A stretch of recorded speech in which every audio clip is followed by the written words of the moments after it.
Good morning, everyone.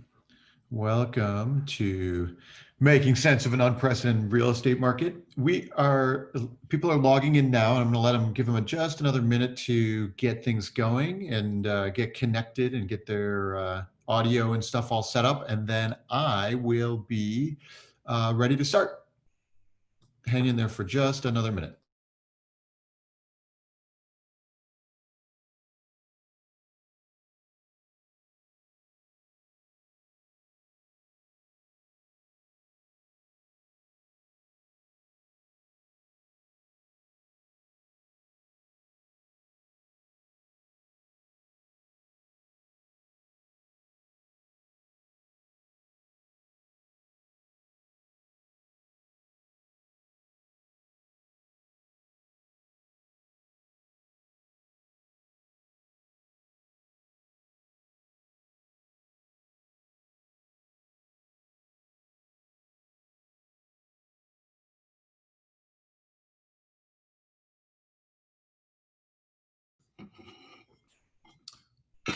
All right, folks. This is my video. Welcome to Making Sense of an Unprecedented Real Estate Market. It is Wednesday, July 1, and it's midsummer. It's time to get stuff rolling. Before we dive into everything today, let me first take care of a little housekeeping stuff. We have a bunch of folks on the call, as usual, from all over the country, and I try to use a national view here with a little bit of local flavor. We don't have a ton of time to go into too many things. If you have questions about your local market or about how to apply any of the things we're talking about today, drop a note to our team, sales@altosresearch.com, and we can get you the help you need or the insight you need, and help you walk through your account. You can drop questions in the Q&A along the way here, and if we have a moment, we'll be able to take a look and answer them while we're on the webinar today. But if you don't hear your question answered, then feel free to drop a note to the team here. So it's Wednesday. We're going to use data as of Friday, as Altos always does.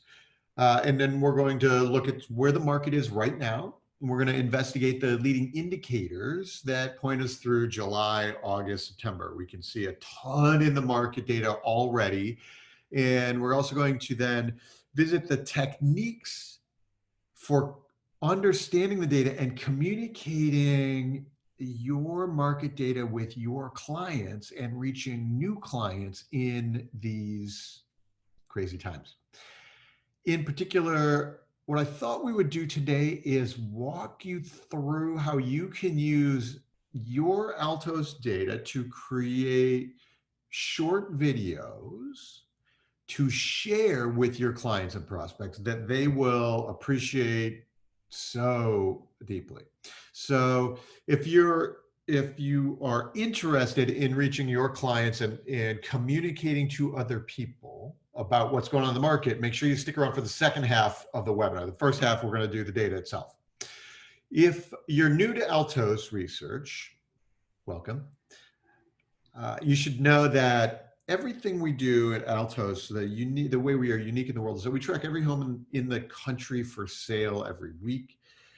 This is important because a traditional real estate data is only monthly and it's backward looking. So, for example, yesterday, I think we saw the Case-Shiller index for April came out. And of course it said, hey, prices held up in April, but we're in July. And so, using the real-time data is so much more powerful because, if you were on this webinar in April, you already knew that the market was turning and we could see what was happening, what was going on. So this is why Altos does what it does. uh, especially in a fast moving market. Being in the real-time data can make all the difference. Um, there are big step functions between the numbers in the normal data set. So as this market, which continues to blow my mind, run counter to my intuition, like what I expected. So it's now more important now than ever to know how to tell the real story of what's going on. Okay, so let's take a look at what's going on. This video is being recorded today, and so drop a note to sales@altosresearch.com, or check us out. It'll be on our YouTube channel. When the recording is done, you can go refer to it and share it again. Okay, so let's start with the data. Or let's start doing a quick. So we're going to look at the market. We're going to then talk about which of the data points to keep your eye on this summer for yourself, for your clients. We're going to dive into the data, how to do a video, how to talk through the data, and then if you, at the end, planning to book some time with our team to make sure you are maximizing your Altos account. Of course, the most important headline of the real estate market this year is that we have record low inventory, and it is still falling. There are only 676,000 single-family homes available for sale in the whole country right now. Inventory has been falling year over year since we came out of the bubble burst. So 2011, 9 years. Each year, what happens is as interest rates are lower, it has become a better deal every year to hold your house over time. Your cost of money is cheaper. And so when people move, they have been more and more likely to keep their old place, not sell it. So each year, fewer and fewer homes come to market. You can see the annual swings here in 5 years of cycle. Each January, we have our low point of inventory. Each July, August is when it peaks, and then in the fourth quarter drops dramatically to reset for the following year. This year, the right end of this chart here, we had our little beginning of the March was starting to climb. We had already had record low inventory to start the year, record low rates, record low inventory. And then, boom, we stopped putting new homes on the market, but demand didn't really slow down. It slowed down for a few weeks, and then the home buyer demand kicked in. So we are really at 675,000 homes, 30, 40, 50% fewer homes on the market than normal, and 30% fewer than recent, but really even recent has been tight. So, and by the way, this is because some new properties were coming to market in May and June, like the inventory new supply was starting to increase. However, sales and demand have been consistently outpacing new supply.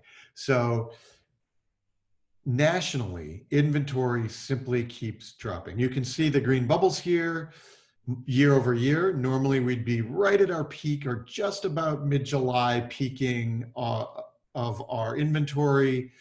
And so you can expect that it's going to fall from here through the rest of the year. The market naturally resets in January. So, fingers crossed that'll be the next time that we start to get some inventory starting to recover.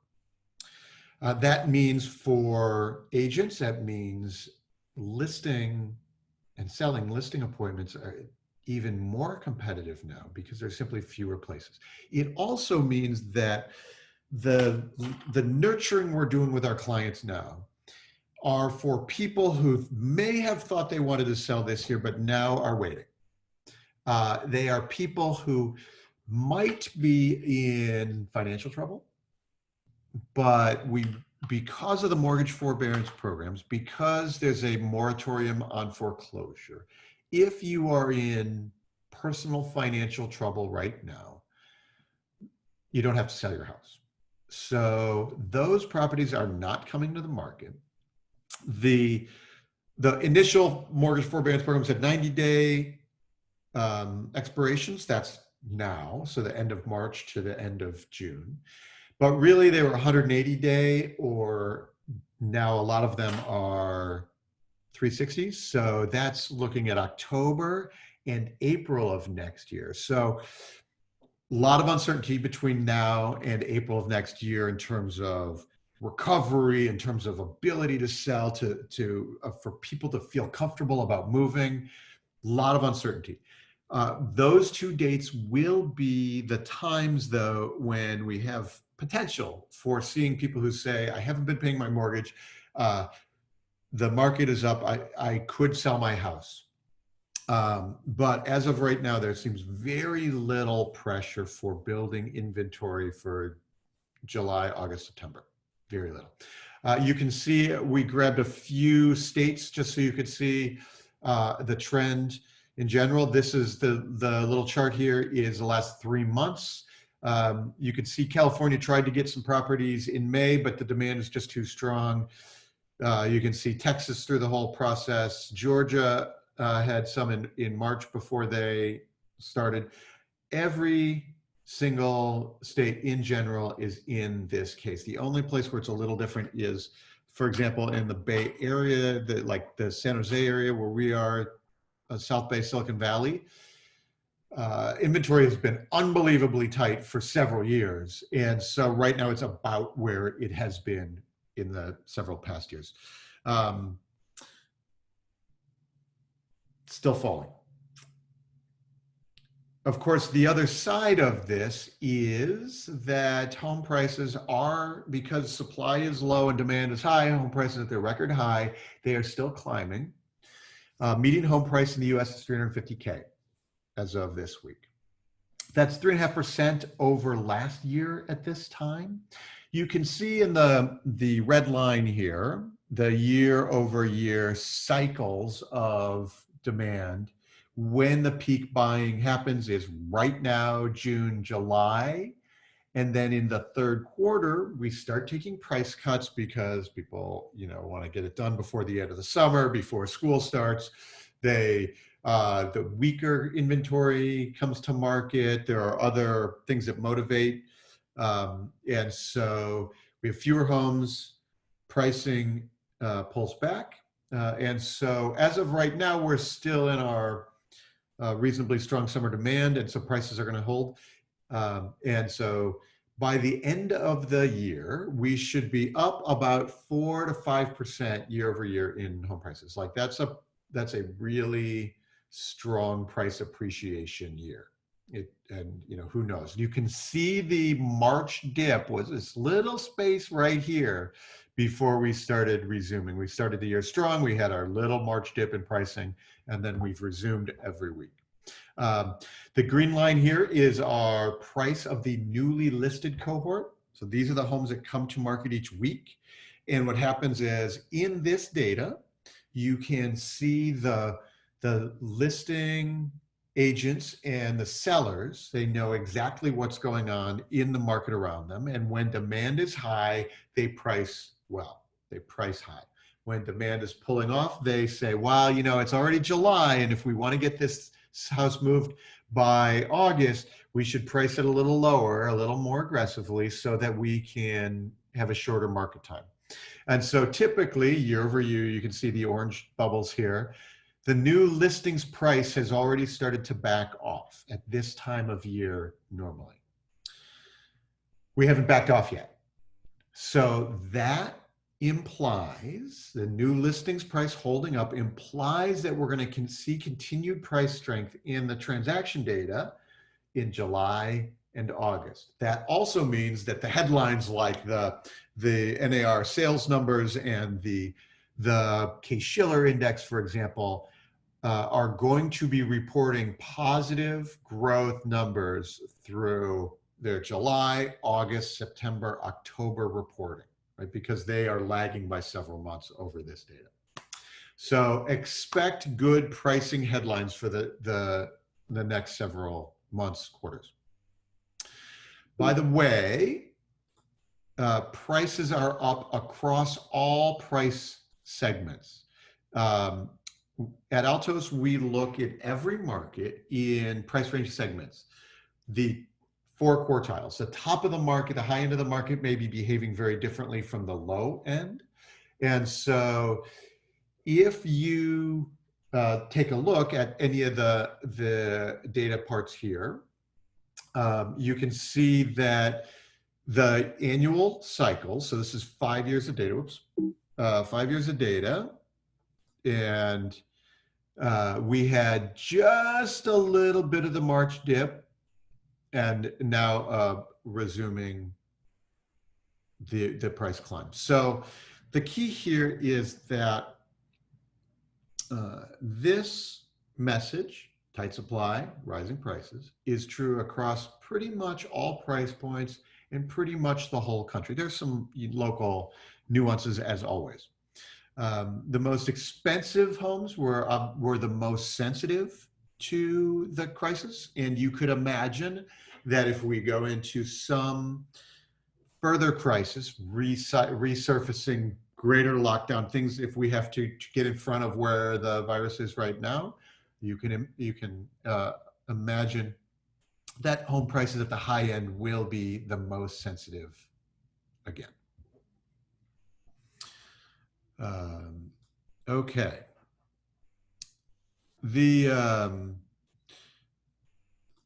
Oops, let me go to here. So let's look at demand. At Altos, we look at the several indicators of demand. And one of the things that is important to remember, especially when you're an agent and your clients are seeing the headlines, or you're seeing the headlines, we will get reports, for example, like the NAR's pending home sales report, which comes out at the end of the month. And last Tuesday, they released, or Monday or Tuesday, they released the May numbers. And those pending home sales are down. There's fewer homes for sale. There's fewer sales happening. And traditionally, people, media, reporters, the headlines can turn fewer sales and assume that that means lower demand. But fewer sales does not mean lower demand when we're supply constrained. So be careful with those headline numbers that you'll see, because they may report that sales are down, but sales are down because there's nothing to buy. How do we know that it's not demand? One way that we know it's not demand is that we can look at the percentage of homes on the market that have taken a price reduction in the last 90 days. So the way this number works is a home gets listed for sale, and about a third, 35, 40% of homes that get listed for sale take a price cut. They are overpriced, and some of that is intentional, strategic. We want to list it a little high and see if we get offers and then cut it if we need to. Some of that is accidental, or like a crazy seller is demanding too much. There are lots of reasons, but about 35, 40% nationally take a price cut before they sell. When demand is higher, now fewer of those have to take a cut before they sell. So you can see there's this band about upper 20s, 28, 29 to like 38, 39%. Oh, that's normal. As the bubbles are each year at this time. And then you can see in the fall, we start cutting prices more to move the property before we start the beginning of the year. So each of these are the fall at the peak of our price reductions. And the spring, this is when the market is its hottest, the best inventory is coming, the buyers start coming out, price reductions are the fewest. So this year, we could see our normal bottoming at record low levels in January and February. You can see just starting our more normal March tick up, it's cut a few prices, and then bam, we have no inventory. So each week we have had fewer, lower and lower price reductions. That means houses are moving. That means a third of the homes thought they were overpriced, but only 22% had to take a price cut. Like that is showing real demand. We can see right now at the very end, the last 2 weeks, we've been inching up in price reductions nationally. And as we do that, that's because it's now end of June, right? That things have been on the market for 60, 90, 100 days. We say, let's cut prices a little bit. So expect that through July, our price reductions will be climbing, but we're starting from record low levels. In other words, record levels of demand relative to supply.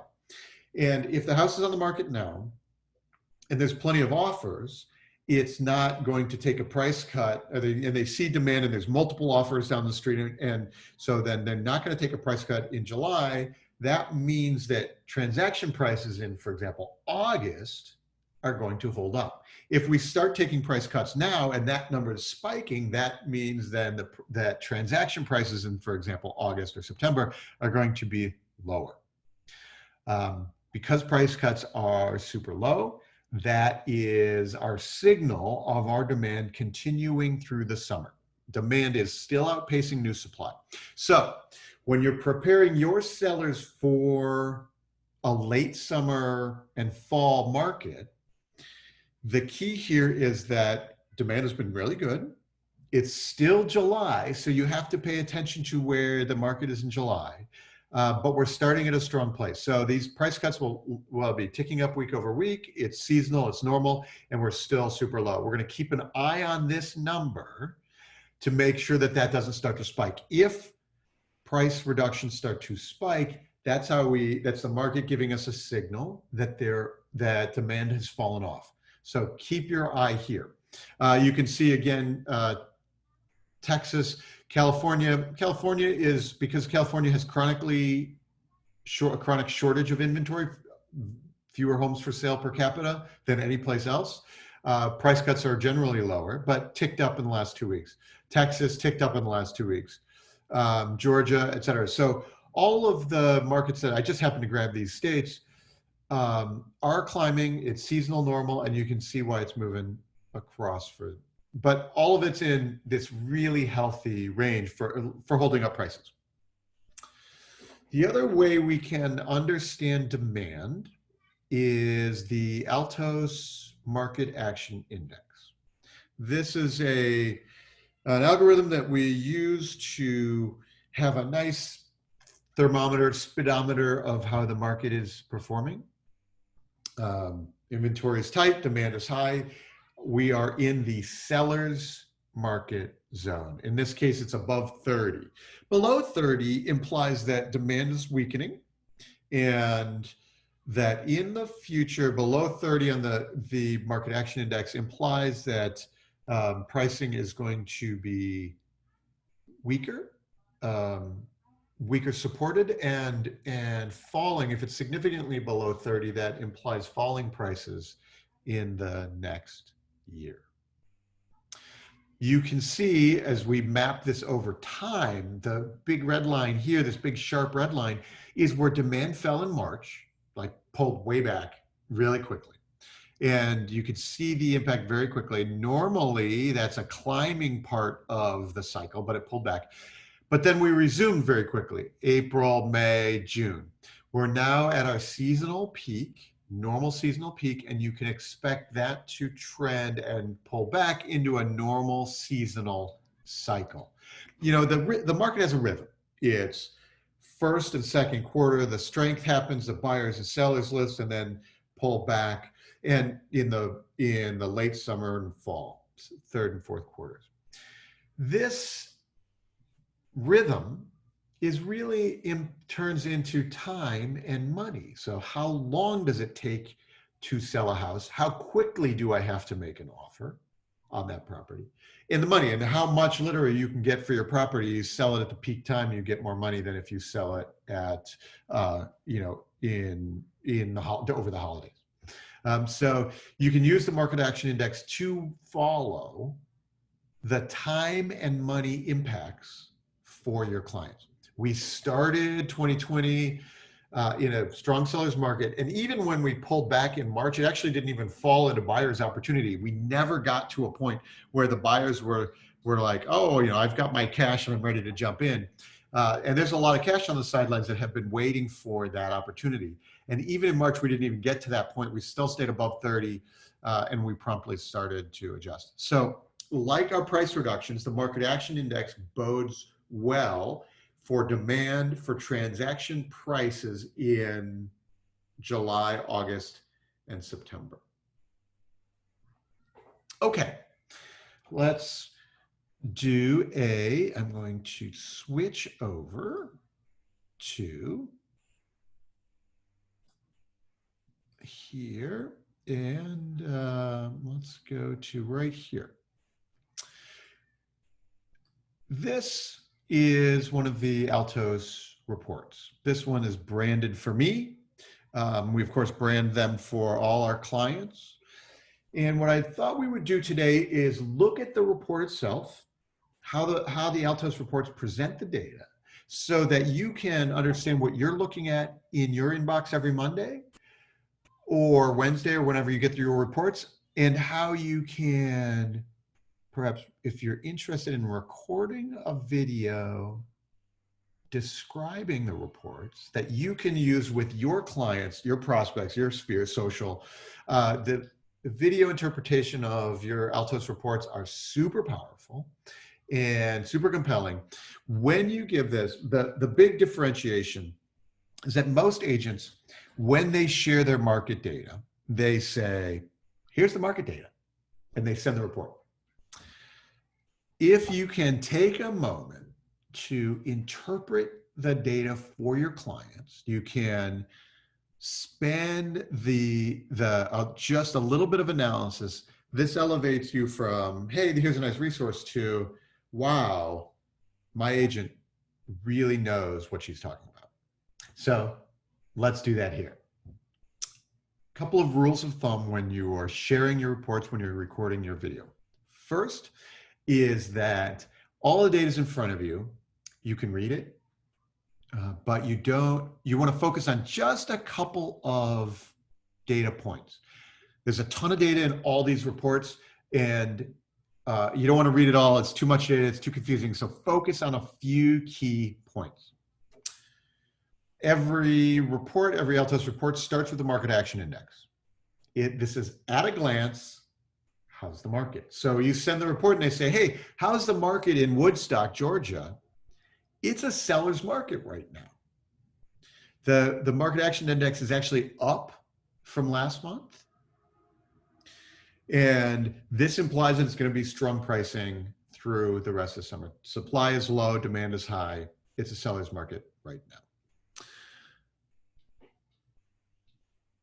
On the real-time profile here, this is the table of data that's happening right now. Each of these little charts is 3 months of data. You can mouse over it and you can see the trends of what's happening in each of the 3 months. The median list price in Woodstock, Georgia this week is $442,900.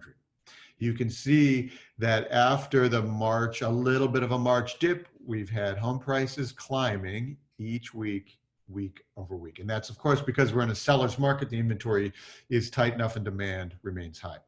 Our price per square foot is usually around $144 a square foot. And so you can understand that when you're thinking about your own home.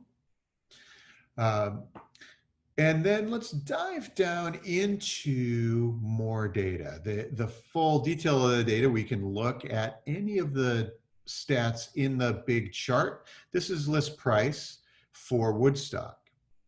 We can see, turn off this, and we can see the week over week changes and look at what's been happening since April. Right? We've been talking about this, but it can really help us see the impact of the change.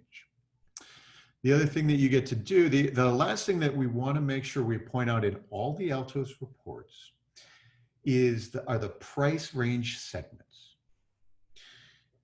Every market in the whole country, every zip code in the country, Altos covers every zip code, and every city, state, national view.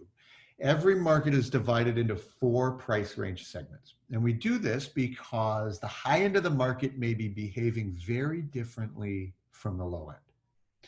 In Woodstock, we can see, for example, that the high end of the market is just under 700K. The low end of the market is 300K. And, you know, the high end of the market is high. It's bigger lots, bigger homes, age, newer construction. But look at when we're talking about $700,000, almost 6 months to sell, where the low end is under 3 months, it's 74 days, 2.5 months. So very often you'll be communicating with a client and they'll say, hey, I noticed that the house down the street's been on the market for 6 months. You say, yes, but in your price range, we're talking about the hottest segment of the market. So if you want to buy, you've got to act now. So you use the quartiles to help communicate in their range. And it might be true on the listing side as well. So we could say, we know that in your segment, we're pricing in the highest demand segment of the market.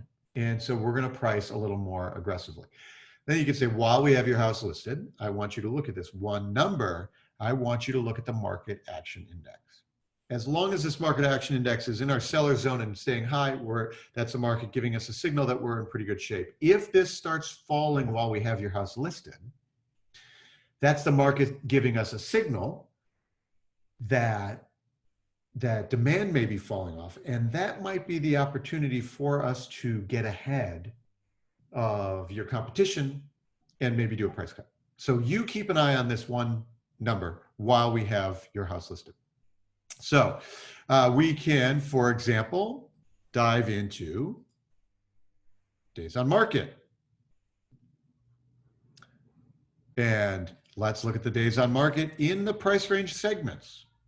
And okay, well, in your segment, we can see the trend in the lower part of the market has been it's lower than last year at this time and holding steady this spring. We should see some climb through the end of the summer. So when you are presenting to an individual or when you're recording the video, 3 things to keep in mind. 1, we're going to focus on a couple numbers. 2, we're going to highlight them, and we're going to highlight the price range segments. And the third thing to remember is the call to action. So we're looking at the Woodstock report here. You can dive into, in any Altos report, you can search for your zip code. When they do that, they have the opportunity to subscribe. And when they subscribe, they convert as a lead for you. So the Altos reports have that lead conversion system built in to the data. And they allow us to say, for example, share the Woodstock report. We're talking about Woodstock this week, but if you want to look at your zip code, type it into the search box. Hit the subscribe button so that you can dive in and keep on all of the stats each week, and we'll put it in your inbox each Monday. So just 3 things to keep in mind when you're recording your videos. I like my videos at about 2.5 to 4 minutes. It's really quick, but we just want to hit the highlights. And that separates us from being like the agent who goes, here's the stats. So that's the power there. We can look at a couple other markets real quick. I have Sunnyvale, where I happen to be sitting right now at the Altos HQ. Silicon Valley is strong sellers market because inventory is unbelievably tight and it has been for several years in this part of town. One of the interesting things is looking at the days on market in Silicon Valley. So all of the days on market super fast, but in Sunnyvale, 28 days at the high end of the market. Things are actually moving faster at the high end of the market. And so using your price segments to communicate the things that they can really keep their eye on, that's a powerful message. That's so much more important than here's the stats. So those are our tours this week. If you are a client, Altos subscriber, feel free to use our user reports, record your videos, use those 3 key points, put that in front of folks. When you share a video like that to Facebook, super powerful. LinkedIn, super powerful. Use the call to action so that people who get there and they're looking at the Woodstock report, for example, know to use the search box. You put the link to the report in the comments below so they can click through and use the data and convert as a lead. As we go in the future, you'll want to watch the price of new listings. We're going to want to watch the price reductions and that local market action index each week to understand what is happening in the rest of the summer.